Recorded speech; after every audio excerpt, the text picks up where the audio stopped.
Important Moments in Literature, a series of readings and short commentaries from important novels in literature and history by Professor David A. Hinkhouse, a Bare Bones production. Thanks for listening, and enjoy.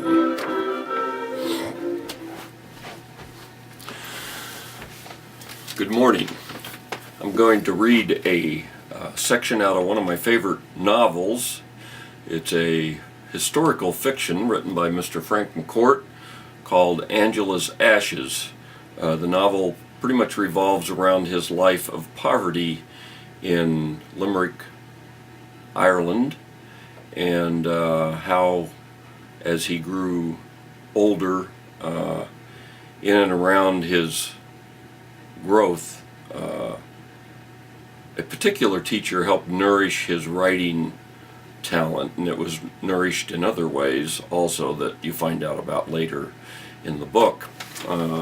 He ended up emigrating to the United States and teaching in New York City for 25 or 30 years, and being nominated for National Teacher of the Year one of those years. And this particular section revolves around a teacher-student relationship. How does a teacher nourish a student who has a talent for writing? And this is a humorous little selection where Frank gets an assignment from one of his teachers because that teacher recognizes a talent that Frank has, even though Frank wasn't particularly excited about the extra work. So here we go. I have to sit in Mr. O'D's class listening to the catechism and all the other stuff he taught last year. I'd like to raise my hand and give answers, but he says, "Be quiet, let your brother answer." He gives them tests in arithmetic and makes me sit there and correct them. He dictates to them in Irish and makes me correct what they've written. Then he gives me a special composition to write and makes me read it to the class because of all I learned from him last year. He tells the class, Frank McCourt is going to show you how well he learned to write in my class last year. He's going to write a composition on our Lord, aren't you, McCourt? He's going to tell us what it would be like if our Lord had grown up in Limerick. He would never have been crucified because the people of Limerick were always good Catholics and not given to crucifixion. So, McCourt, you're going to go home and write that composition and bring it in tomorrow. Dad says Mr. O'Day has a great imagination, but didn't our Lord suffer enough on the cross without sticking him in Limerick on top of it with the damp from the River Shannon? He puts on his cap and goes out for a long walk, and I have to think about our Lord by myself and wonder what I'm going to write about tomorrow. The next day, Mr. O'D says, "All right, McCourt, read your composition to the class." The name of my composition is the title, McCourt. Title. The title of my composition is Jesus and the Weather. What? Jesus and the Weather. Oh, all right, read it. This is my composition. I don't think Jesus, who is our Lord, would have liked the weather in Limerick because it's always raining and the Shannon keeps the whole city damp. My father says the Shannon is a killer river because it killed my two brothers. When you look at pictures of Jesus, he's always wandering around ancient Israel in a sheet.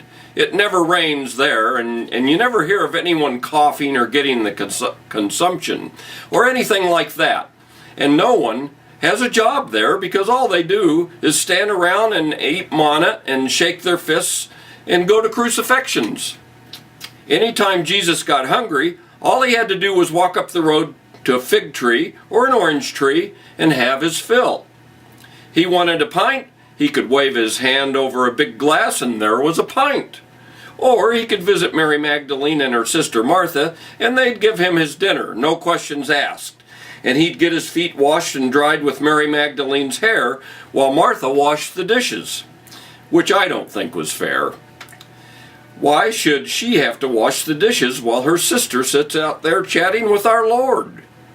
It's a good thing Jesus decided to be born Jewish in that warm place, because if he was born in Limerick, he'd catch the consumption and be dead in a month, and there wouldn't be any Catholic Church, and there wouldn't be any communion or confirmation, and he wouldn't have to learn the catechism and write compositions about him.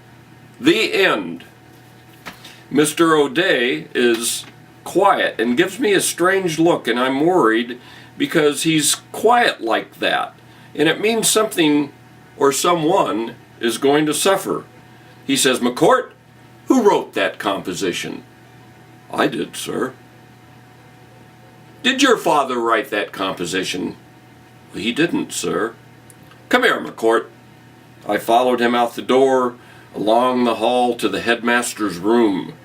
Mr. O'D shows him my composition, and Mr. O'Halloran gave me that same strange look. "Did you write this composition?" "I did, sir." "Well, I'm taken out of 5th grade and put into Mr. O'Halloran's 6th class with all the boys I know. Paddy Clohessy, Fenton Slattery, the Question Quigley, and when school is over that day, I have to go back down to the statue of St. Francis of Assisi to thank him, even if my legs are all weak from the typhoid, and I have to sit on steps and hold on to the walls. I wonder, was it something good I said in that composition, or something bad?" So we see a pretty important turning point in Frank McCourt's life. That composition he wrote was an excuse for the headmaster to promote him to 6th grade. He had been asked to stay behind because he had been sick with the typhoid fever, and he was insulted that he had to be in the same 5th grade class with his little brother.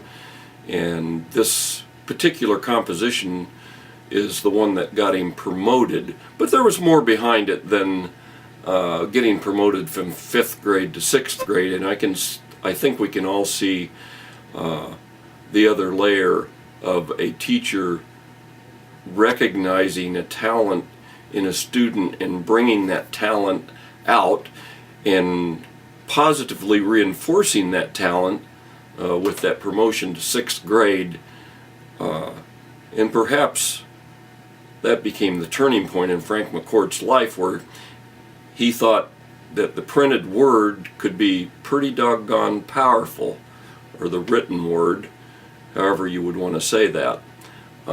So that's my reading for the day, and never forget the power of the pen.